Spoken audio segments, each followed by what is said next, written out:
Seigneur vous bénisse. Que le Seigneur vous bénisse tous. Je vous salue dans le précieux nom de notre Seigneur Jésus-Christ.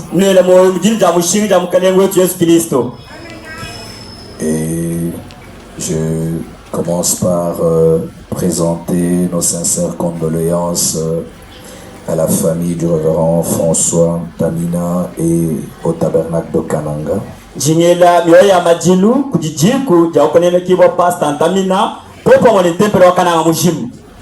Puisse le Seigneur notre Dieu, le consolateur, consoler tous les cœurs affligés.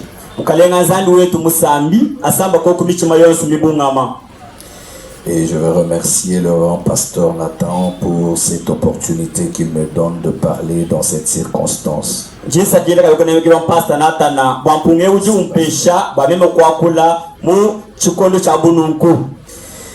Alors, sans pouvoir tarder, je vais vous prier de vous lever pour honorer la lecture de la parole de Dieu.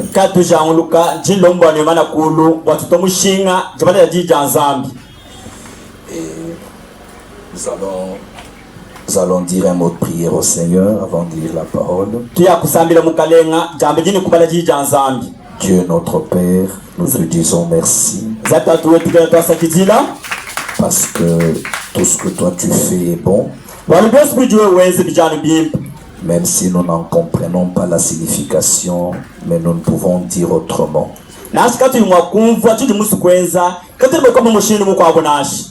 Et le moment arrive où nous voulons lire ta parole dans cette circonstance de deuil. Puisses-tu nous assister? Puisses-tu oindre ta parole? Puisses-tu parler à quelqu'un cet après-midi? Au nom du Seigneur Jésus-Christ, nous avons ainsi prié et demandé. Amen. Alors que vous êtes debout, nous allons ouvrir nos Bibles. Nous prendrons le livre d'Apocalypse. Apocalypse chapitre 20. Excusez-moi de voir rapidement. Notre chair de ce soir est tellement grande que... Apocalypse chapitre 14, excusez-moi. Nous allons lire un seul verset, le verset 13. Apocalypse 14, 13. Et j'entendis du ciel une voix qui disait: écris, heureux dès à présent les morts qui meurent dans le Seigneur. Oui, dit l'Esprit, afin qu'ils se reposent de leurs travaux, car leurs œuvres les suivent. Amen. Amen. On nous asseoir, que Dieu bénisse sa parole. Dieu dit à Jean: écris ceci, que dès à présent sont heureux les morts qui meurent dans le Seigneur, parce que ils se reposent de leurs travaux. Alors, dès à présent sont heureux les morts qui meurent dans le Seigneur, parce qu'ils vont se reposer de leurs travaux. Ça veut dire que leur travail va s'arrêter et ils vont aller se reposer. Pas seulement parce qu'ils vont se reposer. Ils ne sont pas heureux seulement parce qu'ils vont se reposer, mais aussi leurs œuvres les suivent. Comme ils meurent dans le Seigneur et que leurs œuvres ont été des œuvres faites dans le Seigneur, alors les morts qui meurent dans le Seigneur sont des morts heureux. nunku aba bafumu kelenga mbantu bajakalenga la menemeni. Mon petit sujet de ce soir, C'est pas que c'est Dieu le dit. je reprends le même verset. Heureux ceux qui meurent dans le Seigneur. Amen. Amen. La mort arrive à tout le monde. La mort peut arriver à tout le monde. Et on peut mourir dans différentes circonstances. Quelqu'un peut mourir dans un avion. Quelqu'un peut mourir dans la rivière noyée. Quelqu'un peut mourir pendu. Quelqu'un peut mourir abattu par un fusil. Quelqu'un peut mourir empoisonné. Un riche peut mourir, un pauvre peut mourir, un intellectuel peut mourir, quelqu'un qui n'a pas étudié peut mourir, un enfant peut mourir, un adulte peut mourir, tout le monde peut mourir, et de n'importe quelle manière. Et ça n'est pas le problème. Quelle que soit la manière dont vous mourrez quand même.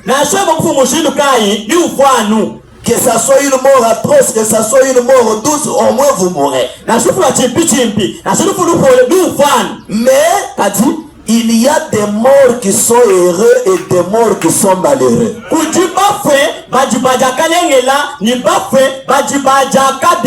Donc il y a une mort qui procure la joie et il y a une mort qui procure la tristesse.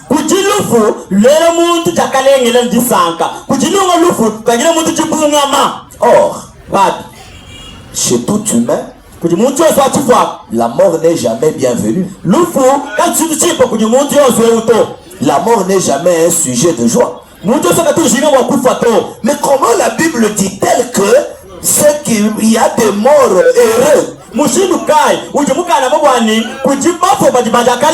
des morts joyeux et d'autres morts tristes? La mort peut-elle être bienvenue pour qu'elle procure la joie et le bonheur? Cela m'a rappelé quelques paroles de Saint Paul que nous pouvons lire ensemble dans Philippiens chapitre 1er. Philippiens chapitre 1er. L'apôtre Paul dit quelque chose. Philippiens chapitre 1er. Le verset 20 jusqu'à 24. Philippiens 1, lisons ensemble 20 à 24 pour ceux qui ont leur Bible. Jusqu'à 24. Paul dit: selon ma ferme attente et mon espérance que je n'aurai honte de rien,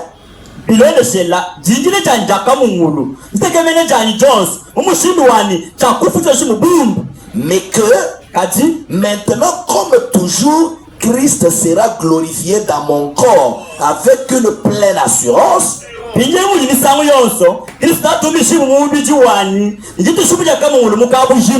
Il sera glorifié dans mon corps, soit par ma vie, soit par ma mort. Est-ce qu'il y a quelqu'un qui a compris quelque chose? Paul dit: je suis assuré que dès maintenant, je n'ai honte de rien. Parce que Christ sera glorifié dans mon corps, soit par ma vie, soit par ma mort. Ça veut dire, étant vivant, depuis que je suis devenu chrétien, même si je vis, Christ sera glorifié dans mon corps. Même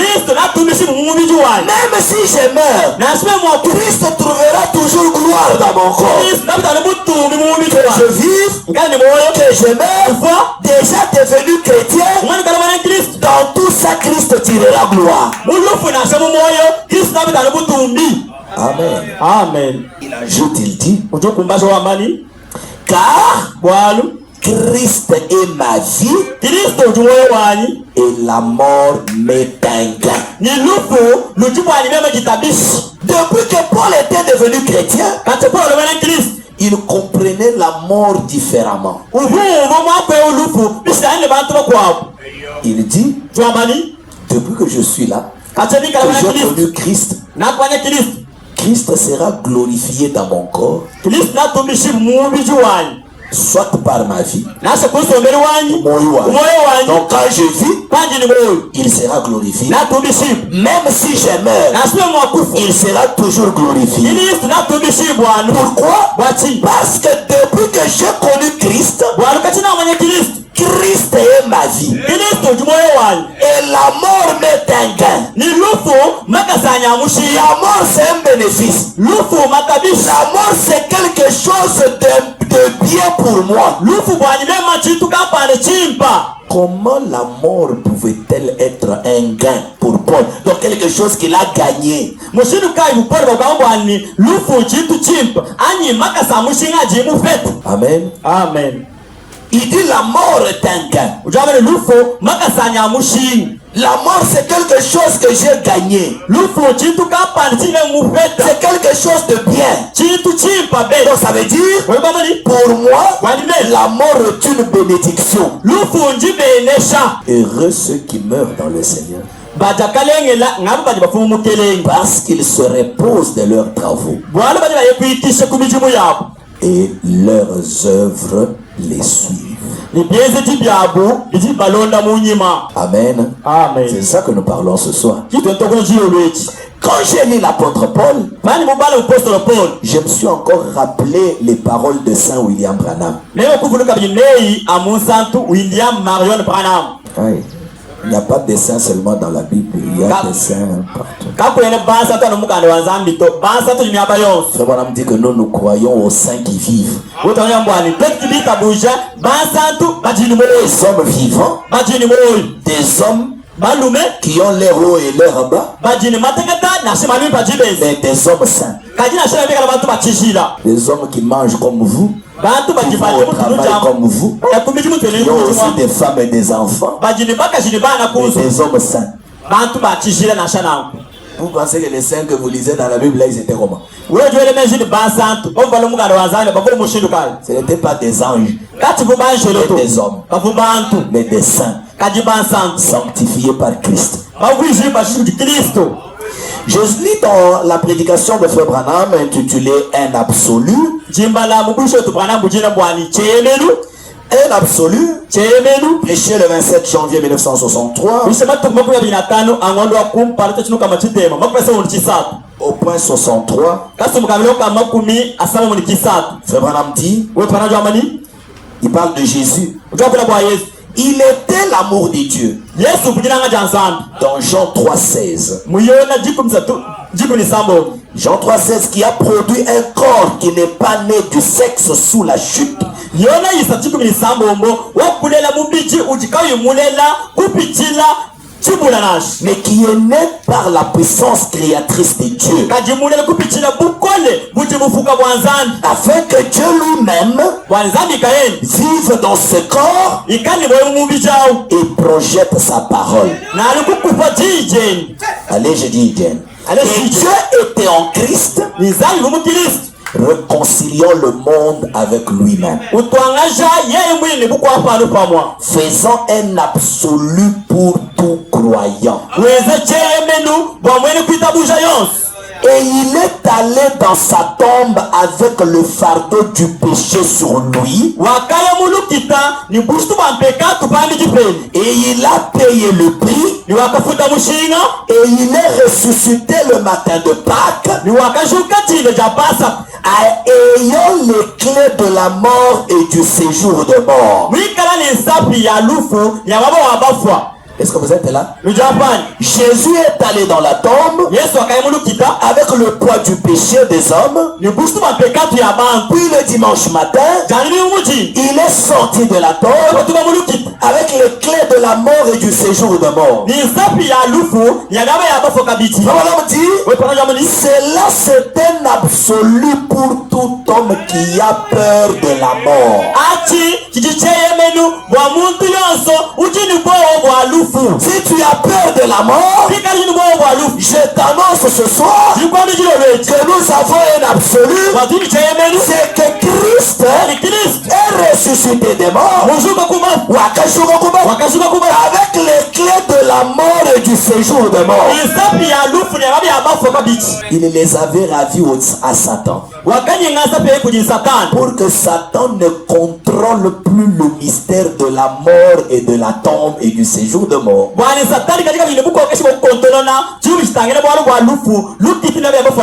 C'est notre Christ, notre Seigneur, qui a maintenant les clés de la mort et du séjour de mort. Ça veut dire personne ne peut ouvrir le séjour de mort si lui n'ouvre pas. Est-ce qu'il y a quelqu'un qui m'a bien suivi? Tu n'as pas encore compris. Je répète, personne ne peut ouvrir le séjour de mort si lui ne l'a pas ouvert. Qu'est-ce que ça veut dire? Personne ne peut mourir si Christ n'a pas accepté qu'il meure.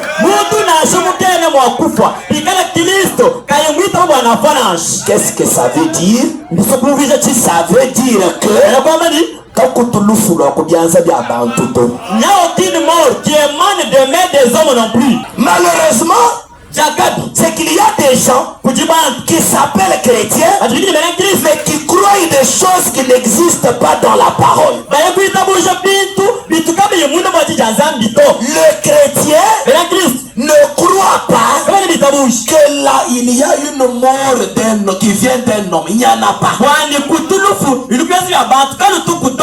C'est lui qui te tue là. Il va te faire entrer dans quel séjour? Est-ce que lui il a la clé? Oh non, c'est le sorcier là qui l'a tué.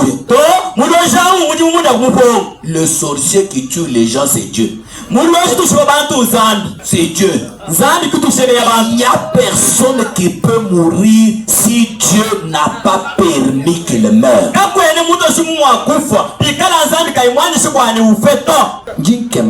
Je m'étonne. Je vais te poser la question. Pajuya upeteji benesha jamakuta abul mabijila kujumuntu mukamwila Jesus we mupeta makuta wachini kwene wamani muntu awu mumbenesha uju wamani nzambi wakumbenesha wachi makutanga kubyasiriana.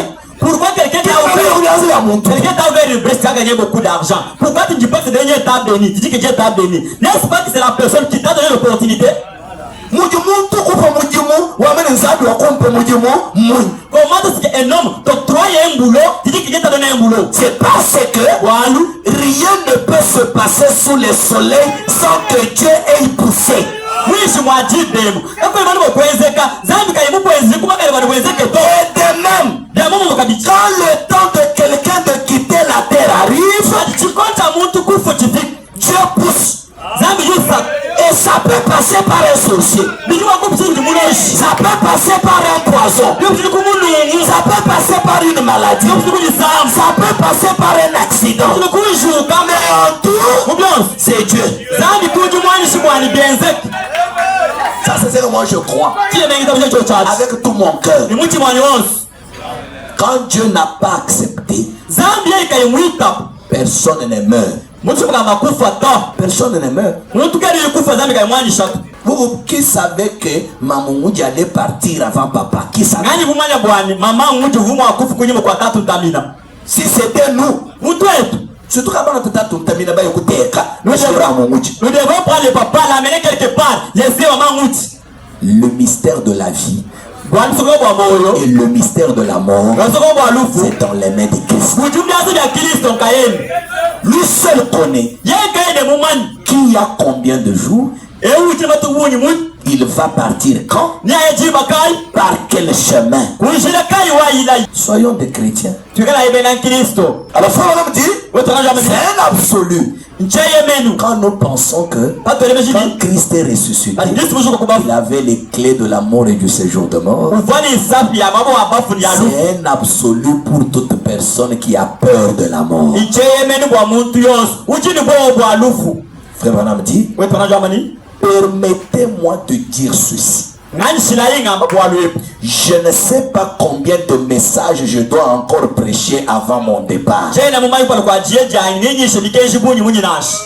Tabernacle de Canaan. Je ne sais pas combien de fois je vais vous prêcher encore. Mais écoutez au moins ceci. Frère Branham dit, si vous croyez réellement en Dieu,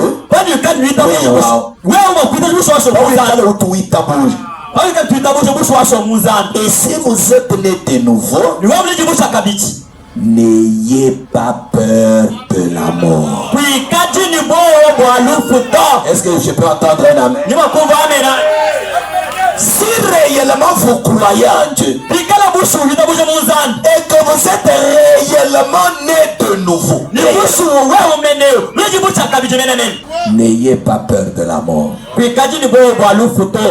C'est pratiquement la meilleure chose qui puisse vous arriver.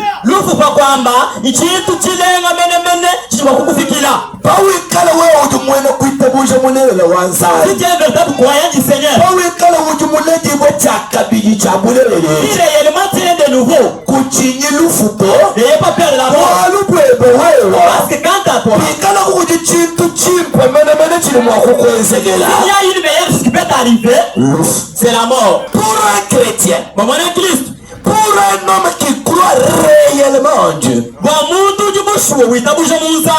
un homme réellement né de nouveau, la meilleure chose qui puisse lui arriver, c'est la mort. Pourquoi? Parce que quand la mort lui arrive, la mort lui permet d'entrer directement dans la présence de Dieu. Le Seigneur qui l'a adoré sans le voir, le Seigneur qui l'a servi. La mort, c'est un moyen qui vous amène dans la présence de Dieu. La mort, c'est une grande bénédiction parce que vous vous reposez de vos travaux.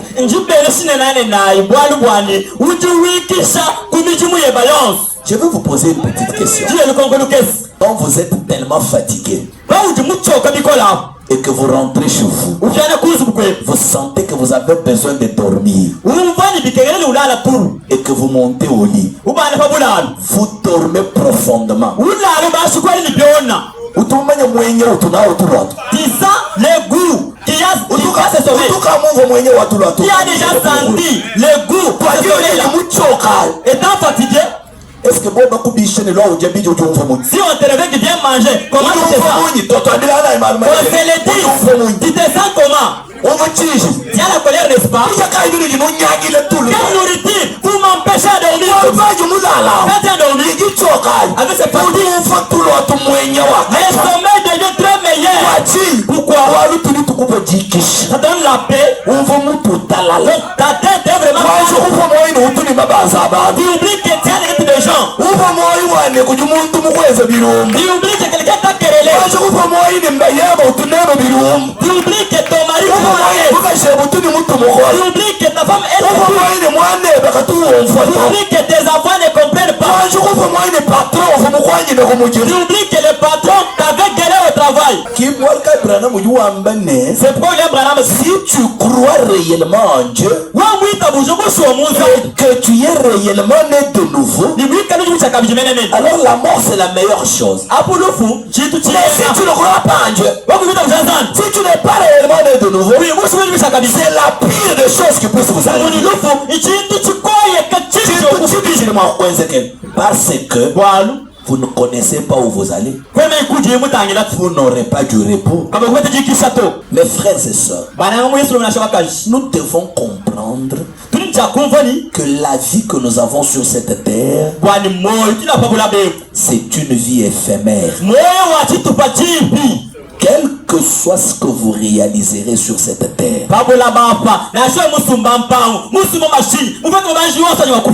un jour, la mort vous prendra. D'ailleurs, plus vous avancerez en âge, plus tu avanceras en âge, il arrivera un temps où la vie même deviendra un fardeau. Tu toi-même, tu vas réclamer la mort. C'est pourquoi nous ne devons pas vivre sur cette terre comme si cette vie que nous avons était la seule vie qui existe.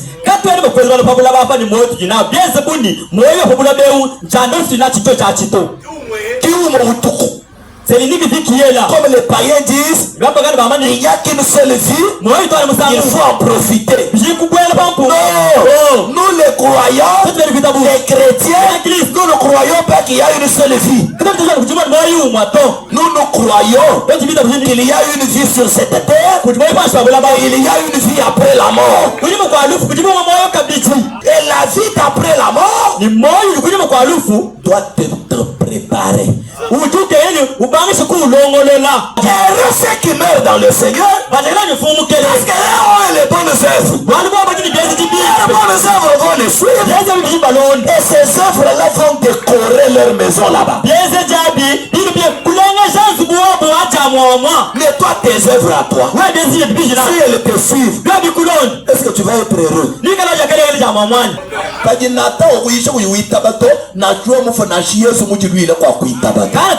Tu ne crois pas, même si après ta mort je viens te pécher, tu ne croiras guère. C'est pourquoi le moment de croire, c'est maintenant. Le moment de mettre le sérieux dans la parole, c'est maintenant. Le moment de préparer votre âme, c'est maintenant.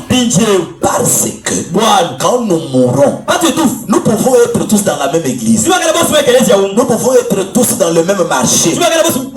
Nous pouvons être dans la même famille. Même dans le même lit. Peut-être un avion fait le crash, on est ensemble. Quand nos âmes sortent, chaque âme prend sa direction. Chaque âme prend sa direction. Si vous lisez dans la Bible, d'Apocalypse 20, les morts en Christ sont heureux. Pourquoi? Pas seulement parce qu'ils se reposent. Pas seulement parce qu'ils se reposent. Pas seulement parce que leurs œuvres le suivent. Mais la Bible dit qu'ils sont heureux parce qu'ils ont part à la première résurrection. Parce qu'ils ont part à la première résurrection. Ils seront ressuscités bien avant d'autres gens. Alléluia. Amen. C'est là que Branham dit, ce jour-là, si vous allez au cimetière, vous trouverez des tombes ouvertes et des tombes fermées.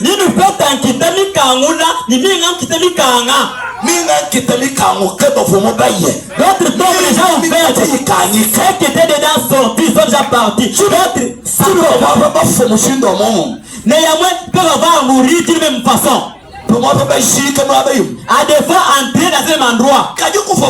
Mais là, ils étaient partis. Ils ont pris chacun son coin. Heureux ceux qui meurent dans le Seigneur, parce qu'ils ont part à la première résurrection. Et la seconde mort n'aura aucun effet sur eux. Et ne mourront pas la seconde mort. Quelle est la seconde mort? La mort des âmes. La première mort tue le corps. Et la seconde mort prend le corps et l'âme et un anéantissement total. Mais si tu crois le Seigneur et que tu mets ton sérieux dans la parole, tu donnes ton âme au Seigneur et que Dieu met son esprit en toi, tu es heureux. Si tu meurs dans le Seigneur, tu es heureux parce que tu vas te reposer. Tes œuvres vont te suivre et tu auras part à la première résurrection. Et la seconde mort n'aura aucun effet sur toi.